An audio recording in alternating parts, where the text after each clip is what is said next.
This is Southern Cross News with Joe Palmer. Good evening, everyone.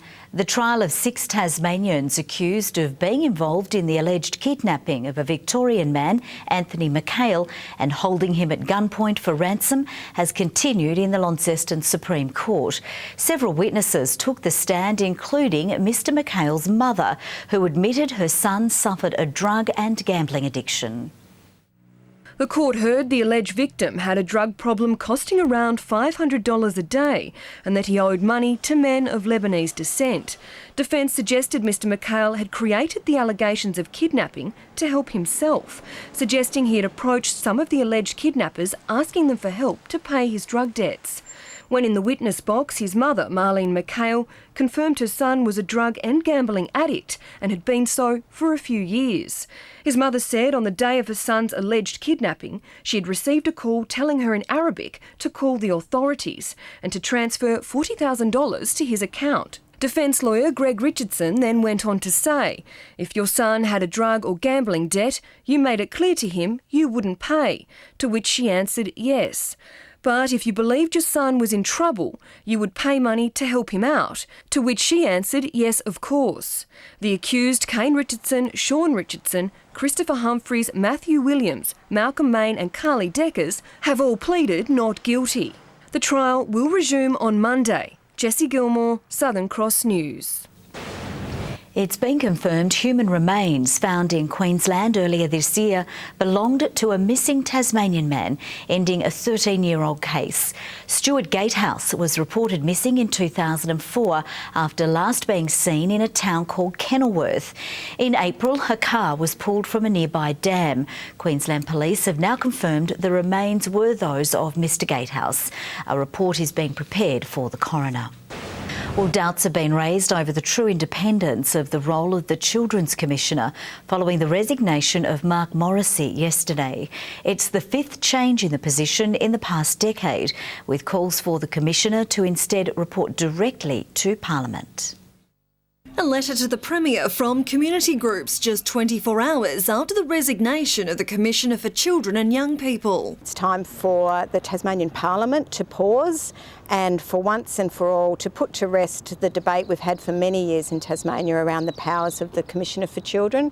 Mark Morrissey's shock resignation yesterday seen by many as frustration with political constraints tied to the current role. I personally feel that Mark Morrissey felt frustrated and somewhat hamstrung as a result of his interactions with the Minister's office. It is baffling why he's left mid-term, given that he has such passion for the role. Community groups want to see the role elevated to a level similar to the Ombudsman, investigative powers equivalent to a Royal Commission, alongside direct reporting to Parliament instead of the Minister. Where the Minister receives reports from the current Commissioner for Children under the current Act, there isn't the need for that to be tabled unless the Minister chooses to. We've seen 3 leaders from the 3 parties in Tasmania come together on the issue of family violence. It seems like a no-brainer to us that they could do the same for vulnerable children.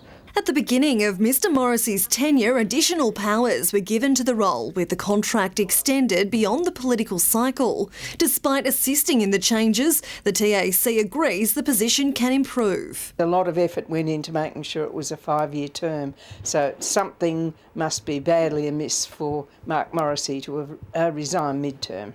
It is very independent, and that's been demonstrated by Mr Morrissey over the course of the last 3 years. A review of the role has been welcomed by the Greens, while the opposition are open on one condition. We're willing to engage in a constructive way with TASCOS, as we are with the government, as long as there is a new minister appointed in the Human Services portfolio. Jacqueline Robson, Southern Cross News. Tasmanian paramedics say they're working in a system in crisis due to an extreme increase in caseload this winter. Some patients said to not be receiving care in time, but the government maintains 2 extra crews in the state will fix the issues. A text message revealed to Southern Cross News from a concerned paramedic.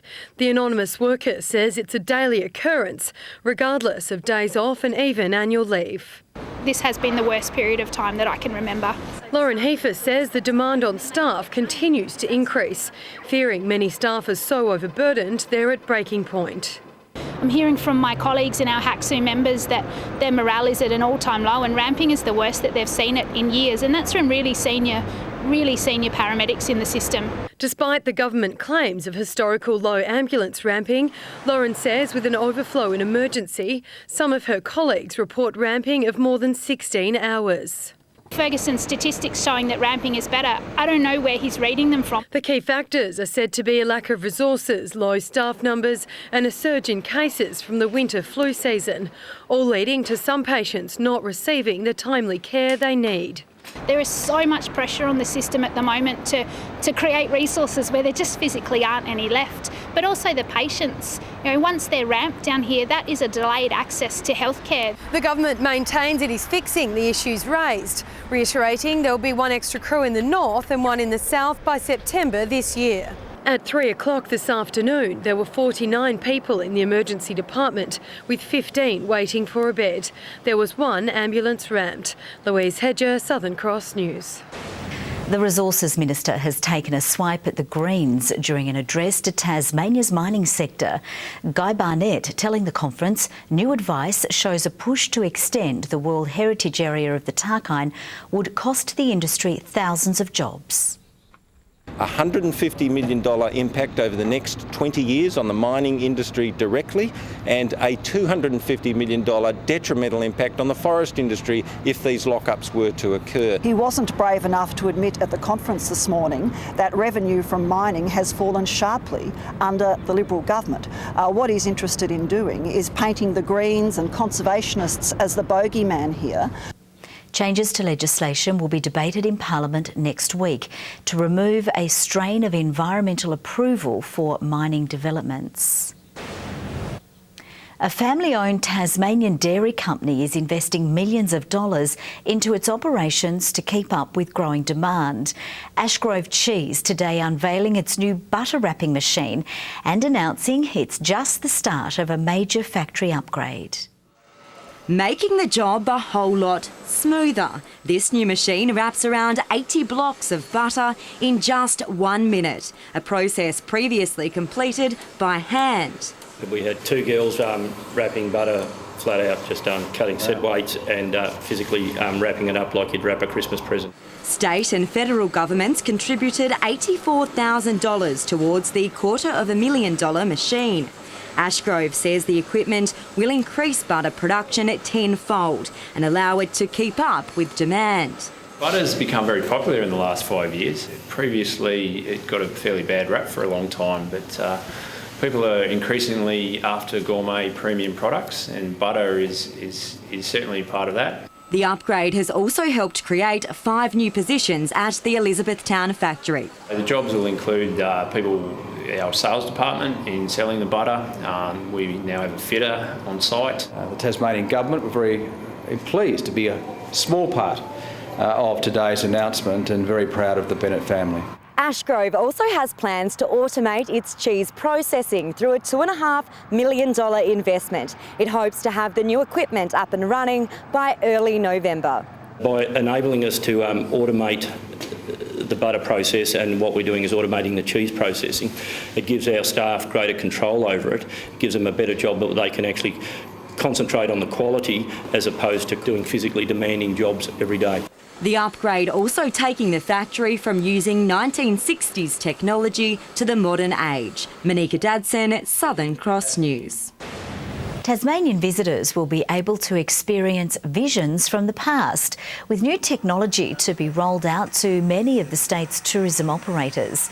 3 Tasmanian councils will be piloting the augmented reality technology this year, which is still under development. Actually use augmented reality and other digital tools to add storytelling to the visitor experience, so that visitors can travel through this area and actually have stories brought to life. We actually can engage in content in a way we've never seen before. It feels like science fiction, but it's actually here. The technology will be previewed at the Destination Southern Tasmania Summit in Hobart on Tuesday. The Tasmanian Greens have announced new candidates to run in the Denison electorate in the next state election. Hobart City Council Alderman Helen Burnett will be second on the Greens ticket behind party leader Cassie O'Connor. Climate change scientist Dr Mel Fitzpatrick will be the third candidate. I feel that there is an erosion in confidence for health workers. I think they're disappointed, and I know the story is certainly over the last couple of years has intensified in that feeling that they're not valued. My campaign is going to focus on the needs of young people, and I believe that young people want equity in education, they want affordable housing, they want sustainable transport options, but most of all they're concerned about climate change. Denison is expected to be one of the more turbulent electorates. The state election is due in March next year. 20 more headstones honouring World War I veterans have been unveiled at a ceremony in Cornelian Bay. The Tasmanian Headstone Project aims to identify and recognise the nameless soldiers that were buried in unmarked graves. The project has commemorated around 200 servicemen so far. A Tasmanian school is being commended for its fundraising efforts. St Mary's students skipping their way to more than $80,000 over recent years, all in support of the Heart Foundation. 2 years ago, they were the highest rate fundraising school across the whole country. So we're very proud to have St Mary's here in Tasmania, really up there on the national stage. The Jump Rope for Heart program supports research into cardiovascular disease, today marking the start of the annual fundraising period. Now let's take a look at business and finance with thanks to Tasplan, your local super fund. The Australian share market has closed lower, with energy companies and banks leading a broader sell-off. The ASX 200 index has dropped by 14.5 points. Short time ago, the Australian dollar was trading at 79.69 US cents and 107.23 New Zealand cents. Clarence coach Jeremy Webberley is set to make his long-awaited return to TSL football for this weekend's match of the round against North Launceston at UTAS Stadium, with both coaches predicting a fiery battle in the middle of the ground. Sam Siggins initially thought he'd miss up to a month with a shoulder injury, but the diagnosis was far more positive, with the Roos powerhouse returning this weekend.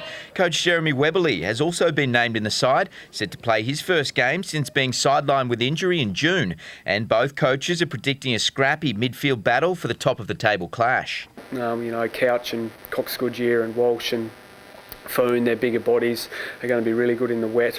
So we need to make sure that we can nullify those guys at stoppage and get the ball going our way. I think obviously it's going to be one in the middle, especially if it's going to be a bit wet, which is what the forecast is. So we think the midfield, we're looking forward to that battle there. The Tigers travel to the northwest to take on the Pies, with a physical contest always on the cards when the two sides meet. We still want to win games of footy. We've got opportunity again this weekend. We've beaten them before, so we look to hopefully get another win this weekend. We've got 3 games to go. They're all on the coast. We're trying to knock off as many teams as we can before the season's finished. After securing the NPL Tasmania League title over the weekend, South Hobart are keen to finish the year with even more silverware, with the focus now shifting to September's National Finals Series against Gold Coast United at Darcy Street. South clinched the title on Sunday with a 5-0 win over Kingborough at home. The guys are pretty proud. They've certainly been very vibrant at training this week as well, and jumping up and down. The win was the club's 12th in a row, setting a new league record. I think maybe the turning point, as silly as this may seem, was the loss in the Lacazette Cup in Launceston, because after that the players took stock of themselves and realised there's no easy games. But Morton says his boys are far from satisfied with the league title, meaning they'll represent the state in the National NPL Final Series at Darcy Street in September against Queensland side Gold Coast United. I'm heading off there on Sunday morning. They play Brisbane Olympic on Sunday night, so I'm going to pop up and have a little look at them and just see what they're like. And the countdown is on till November's Point to Pinnacle, with additional state government funding allowing organisers to widen the event's appeal.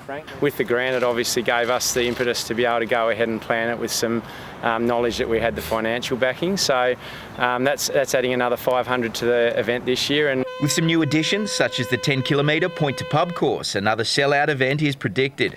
Yeah, we've got around about 1,200 entries so far. That's since Tuesday morning when it opened, so in 3 days. There's just over 1,000 in the point to Pinnacle already, and we've got nearly 300 in the point to pub.